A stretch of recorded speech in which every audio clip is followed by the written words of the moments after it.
चलिए अब खबरों पर विस्तार से नजर डाल लेते हैं और सबसे पहले झारखंड के लिहाज से सबसे अहम खबर आपको बताते हैं, जहां झारखंड के नए राजकीय प्रतीक चिन्ह का सीएम हेमंत सोरेन ने आज अनावरण किया और स्वतंत्रता दिवस यानी 15 अगस्त यानी कल से इसे लागू कर दिया जाएगा। इस मौके पर राज्यपाल द्रौपदी मुर्मू, विधानसभा अध्यक्ष रविंद्रनाथ महतो समेत कई गणमान्य लोग मौजूद रहे। इस मौके पर सीएम हेमंत सोरेन ने कहा कि यह चिन्ह राज्य की संस्कृति, परंपरा और विविधता को दिखाता है। वहीं राज्यपाल द्रौपदी मुर्मू ने कहा कि ये झारखंड के जनहित की विचारधारा को प्रदर्शित करता है। वहीं विधानसभा अध्यक्ष रविंद्रनाथ महतो ने कहा, ये चिन्ह झारखंड को समग्रता से दर्शाता है। हाँ, बड़े भाग्यशाली है। नए प्रतीक चिन्ह की परिकल्पना का उद्देश्य झारखंड की विराट संस्कृति के दृष्टिकोण से ये सर्वविदित है और सर्वग्रहणीय है और जनहित के विचारधारा को अंकित करते हैं। आज इस चक्राकार प्रतीक चिन्ह में राज्य के संस्कृति, समृद्धि, यहाँ की परंपरा, यहाँ की इस राज्य के हर कोने का प्रतिनिधित्व करता हुआ आपको दिखेगा। राज्य के होने वाला जो प्रगति है, इन तमाम चीज को समेट के इसको उकेरा गया है। कुल मिलाकर के ये संपूर्ण राज्य के संस्कृति, उन्नयन, इनका आचार विचार सारे चीज को दर्शाता है। जंगल, पहाड़, रहन सहन, पेड़ पौधा सभी को दर्शाया गया है और झारखंड के लिए बहुत बेहतर और अच्छा है। झारखंड के नए लोगों पर बीजेपी ने कहा कि सरकार बेशक प्रतीक चिन्ह में बदलाव करे, लेकिन हेमंत सरकार को झारखंड की स्थापना में अटल बिहारी वाजपेयी के योगदान को नहीं भूलना चाहिए। बीजेपी सांसद संजय सेठ ने कहा कि वाजपेयी जी के प्रयासों के बिना बिहार से अलग झारखंड का निर्माण संभव नहीं था, लिहाजा सरकार पुराने को बदलकर नया लोगो जरूर लाए, लेकिन वाजपेयी के प्रयासों को नहीं भुलाया जाना चाहिए। झारखंड उन्नति के रास्ते पे अग्रसर हो। हम अटल जी के इन कार्य को भुला नहीं सकते। अटल जी का जो प्रेम था झारखंड से, उसको हम भुला नहीं सकते। और बिना अटल जी के झारखंड की कल्पना हम कैसे कर सकते हैं? तो अब झारखंड की सरकार नया लोगो ला रहे हैं, तो ठीक है, उनको मेरी शुभकामनाएं हैं। तो सब यहां पर राज्य निर्माता कौन था, इस पर सवाल चल रहा है, जिस पर जेएमएम ने पलटवार किया और कहा कि झारखंड के निर्माण में गुरुजी शिबू सोरेन के योगदान को सब जानते हैं। ऐसे में बीजेपी का सवाल बेबुनियाद है। ये भारतीय जनता पार्टी का जो सवाल है वो बिल्कुल बेबुनियाद है। ये बात सही है कि उस समय तत्कालीन प्रधानमंत्री वाजपेयी जी थे और झारखंड मुक्ति मोर्चा के संघर्ष शिबू सोरेन जी के नेतृत्व का परिणाम है कि मजबूर होकर के वाजपेयी जी के नेतृत्व वाली सरकार ने झारखंड अलग राज्य का यहां पर घोषणा किया। झारखंड में स्थानीय नीति को सीएम हेमंत सोरेन ने कहा है कि स्थानीय नीति को परिभाषित करने को लेकर पहले कुछ गलतियां हुई हैं, उस पर सवाल खड़े हुए हैं। ऐसे में स्थानीय नीति को परिभाषित करने में क्या बदलाव किए जा सकते हैं, उस पर सरकार काम कर रही है।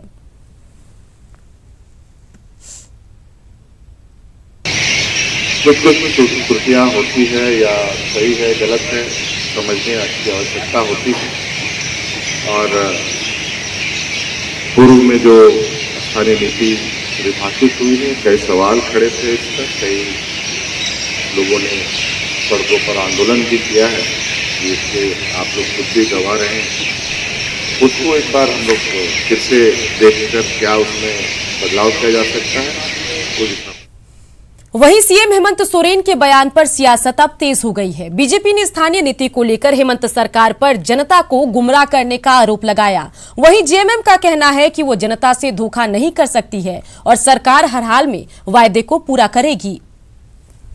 देखिए, जो वर्तमान सरकार है, लोगों को चुनाव के समय वादा किया था कि हम सरकार में आएंगे तो 1932 का खतियान लागू करेंगे। और मुझे नहीं लगता है कि इस प्रकार के कोई कार्य कर पाएंगे। लोगों को ठगने का था, बेवकूफ़ बनाने का था, लोगों से ठग करके लोग वोट लेने का काम किया है। लेकिन जो बाहर से मेरे भाई आकर के झारखंड में बसे हैं, उनके भी मान सम्मान स्वाभिमान में किसी प्रकार का आंच नहीं आना चाहिए। देखिए, एक बात पक्का है, जो हम लोगों ने वादे किए हैं जनता के साथ चुनाव के समय, चुनाव घोषणा पत्र में, सभी वादों को हम पूरा करेंगे। हम जनता के साथ छल नहीं कर सकते। जो स्थानीयता नीति लागू की गई थी पूर्ववर्ती सरकार के द्वारा, बहुत खामियां हैं उनमें, और उन खामियों को लेकर जनता आंदोलित थी। झारखंड की जनता, यहाँ के मूलवासी, आदिवासी, यहाँ के माटी के बेटे, तो उनको उनका अधिकार ये सरकार देकर रहेगी। स्थानीय नीति पर कांग्रेस ने बीजेपी को घेरा है और कहा है कि बीजेपी के चलते ही झारखंड में स्थानीय नीति की समस्या पैदा हुई, जिसको हेमंत सरकार दुरुस्त करने में जुटी हुई है। सोरेन जी ने जो निर्णय किया है झारखंड के संदर्भ में, वो जो फैसला होगा वो झारखंड के हित में होगा, झारखंड के लोगों के लिए लिया गया फैसला होगा, जिसे राज्य की जनता स्वीकार करेगी। कांग्रेस के कार्यकारी अध्यक्ष इरफान अंसारी अपना बागी तेवर बरकरार रखे हुए हैं। उन्होंने पार्टी नेताओं के उस बयान को गलत बताया जिसमें उन्होंने कहा कि इरफान के चलते पार्टी को नुकसान हो रहा है। इरफान अंसारी ने कहा कि उनके चलते पार्टी को कोई नुकसान नहीं हो रहा। उन्होंने कहा कि वो पार्टी के लिए लगातार काम कर रहे हैं और कई विधायकों को उन्हें सिर्फ अपनी बदौलत जिताया है। देखिए, इरफान अंसारी के चलते पार्टी को नुकसान नहीं हो सकता है। इरफान अंसारी के चलते बहुत विधायक हमने जिताया है, हमारा मास है। कई विधायकों को हमने जिताने का काम किया है। तो पार्टी की चिंता हमें है, पार्टी को मजबूत कैसे करना हम लोग जानते हैं ना। कोई क्या बोलता है मुझसे उससे मतलब नहीं है। कोरोना काल का असर राजनीतिक गतिविधियों पर भी पड़ता नजर आ रहा है, जिसे लेकर राजनीतिक पार्टियां भी खुद को डिजिटली मजबूत करने में जुटी है। गांव की सरकार का नारा देकर सरकार में आई जेएमएम भी कोरोना काल में कार्यकर्ताओं से जुड़ने के लिए ऑनलाइन प्लेटफॉर्म पर एक्टिव है। वो आपको इलेक्ट्रॉनिक माध्यम से हो, सोशल प्लेटफॉर्म के माध्यम से हो, वो चीजें अनवरत जारी है। और एक एक कार्यकर्ता के साथ हम लोग का वर्चुअल नहीं, एक्चुअल संपर्क है। तो इसलिए संगठन पूरा क्रियाशील है। गांव-गांव में, पंचायत में, टोलों में सभी कोई सक्रिय है। दलित मुस्लिम को लेकर हाल के दिनों में देश में जबरदस्त सियासत देखने को मिलती है, लेकिन बेंगलुरु में दलित बीजेपी विधायक का घर जलाने के मसले पर गजब की खामोशी छाई हुई है। दलित मुस्लिम का सियासत करने वाले लोग एक दलित विधायक का घर जलाने के मसले पर चुप क्यों है, इस सवाल पर झारखंड के सियासी दलों ने कुछ इस तरह से प्रतिक्रिया दी है। जोरदार विरोध है।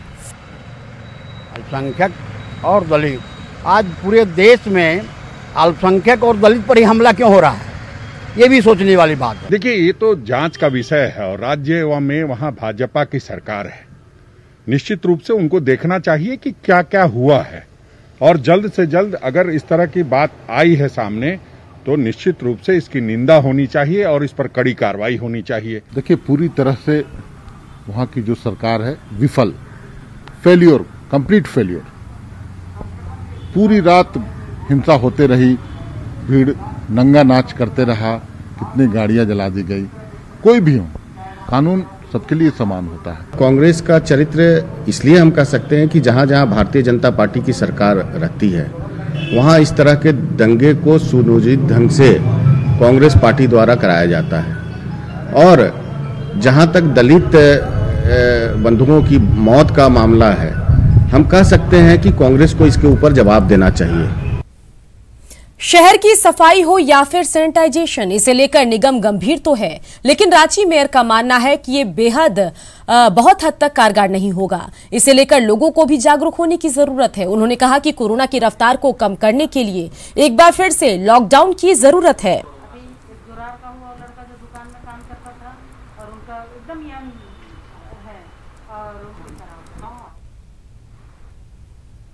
सरकार को इस ओर ध्यान देने की आवश्यकता है। अगर सरकार जब तक लॉकडाउन नहीं करेंगे तब तक की स्थिति नहीं सुधरेगी।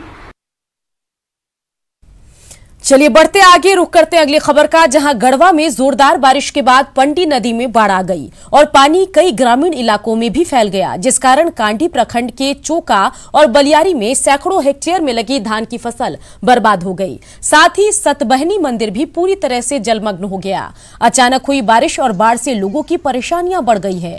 साथ ही मिट्टी से बने कई घर भी ध्वस्त हो गए हैं।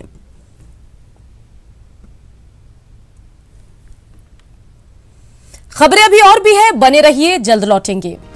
आईपीएल में प्रैक्टिस के लिए चेन्नई सुपर किंग्स के कप्तान महेंद्र सिंह धोनी चेन्नई के लिए रवाना हो गए हैं। उनके साथ क्रिकेटर मोनू भी चेन्नई गए हैं, जो इस बार आईपीएल में चेन्नई के लिए खेलेंगे। आपको बता दें कि 19 सितंबर से 10 नवंबर तक यूएई में आईपीएल का आयोजन होना है। बस हो गया, चलिए।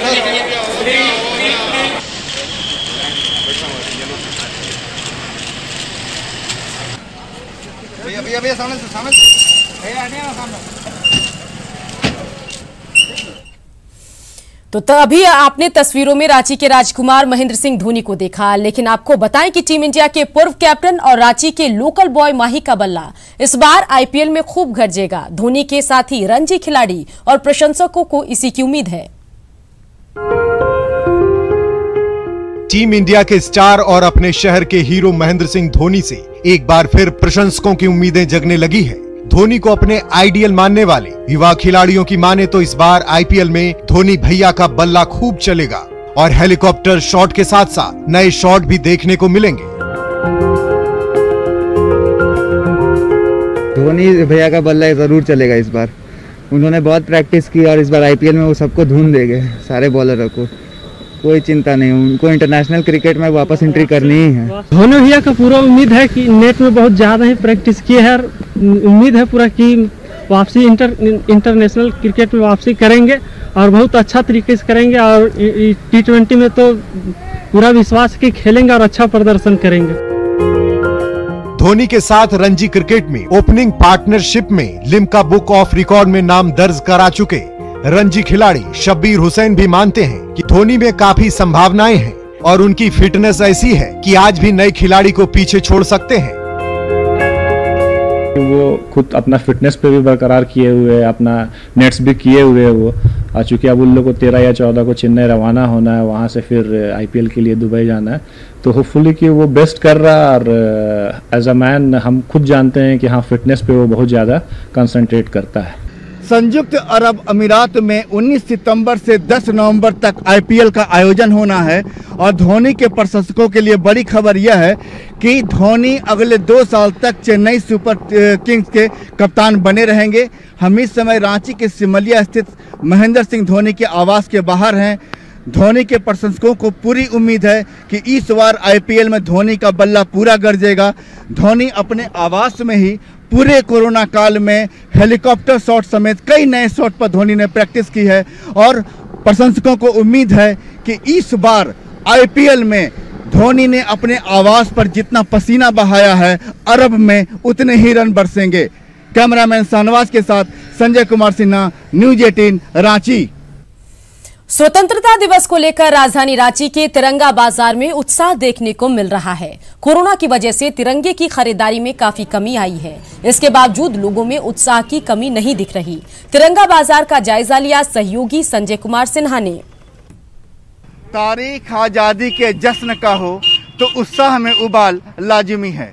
हम इस समय खड़े हैं रांची के अपर बाजार में, जहां तिरंगे का बाजार लगा है, आप देख सकते हैं। और इस बाजार में एक ऐसे बुजुर्ग शख्स बैठे हैं, फजीउल रहमान साहब, जो करीब 70 सालों से तिरंगे की सिलाई कर रहे हैं। हम उनसे बात करते हैं।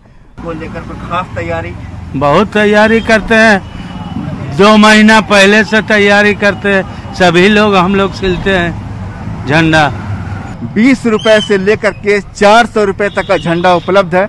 लोग अपनी मर्जी से यहाँ पर आते हैं और जहाँ घर में अगर झंडा फहराना हो, मैदान में फहराना हो, जहाँ भी फहराना हो, उस हिसाब से झंडे की खरीदारी कर रहे हैं। कैसा झंडा खरीद रहे हैं? ये एक बड़ा झंडा लेंगे और लगाएंगे अपने घर में। और ये दिन मनाना काफ़ी ज़रूरी है हमारे लिए, जो इतने सालों तक लोगों ने बलिदान दिया, जिसके कारण हम आज़ाद हो पाए और हमारा देश इतना आगे बढ़ पाया। खरीदारी तो जैसा रहता है उस हिसाब से इस बार तो 10% ही रह गया है। इस बार मार्केट बहुत डाउन है, स्कूल कॉलेजेस वगैरह तो सब बंद है, इस वजह से सेल बहुत कम है इस बार। तो कोरोना को लेकर हालांकि इस बार जो झंडे का बाजार है थोड़ा मंदा है, क्योंकि भीड़ भाड़ संक्रमण से बचना है, लेकिन उत्साह की कहीं कोई कमी तिरंगे के इस बाजार में नहीं दिख रही। कैमरामैन शाहनवाज के साथ संजय कुमार सिन्हा, न्यूज 18 रांची। और इसी के साथ इस बुलेटिन में इतना ही, लेकिन देश दुनिया की खबरों के लिए बने रहिए न्यूज 18 बिहार झारखंड के साथ।